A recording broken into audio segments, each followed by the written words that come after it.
terrifying crash and splash landing for certain. According to one passenger, the plane came down so hard upon landing that it actually bounced the plane back up into the air, slammed back onto the runway, shot off the runway, through the perimeter fence, and ultimately 100 feet out into the St. Johns River.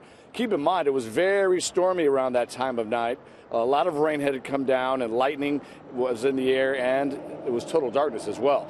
In all, 143 people on board made it back to land after being rescued.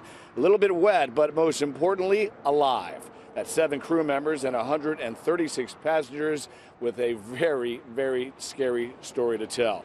The Jacksonville Sheriff's Office and Fire and Rescue immediately responded, and Marine units with boats helped with the rescue. According to passengers, once the plane came to a stop in the shallow part of the river, everybody exited the plane and stood on a wing to wait for the rescue boats, just like they did, you may remember, a few years back on that Miracle on the Hudson in New York. The 737 charter plane, operated by Miami Air International, flies twice weekly between Guantanamo Naval Air Station in Cuba to Norfolk, Virginia, with this stop in Jacksonville. The passengers on the plane were a mix of military, civilians, and dependents, all heading back to the States for some vacation and others to go home. An NTSB GO team has been here all day.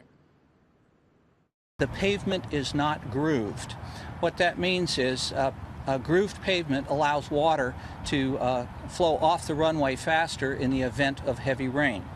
We don't know if that is a factor yet.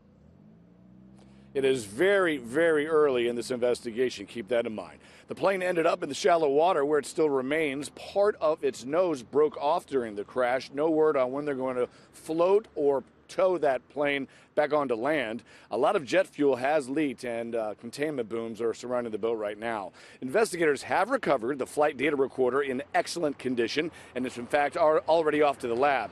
The cockpit voice recorder, however, is in the tail of the plane, and it remains underwater and unrecovered.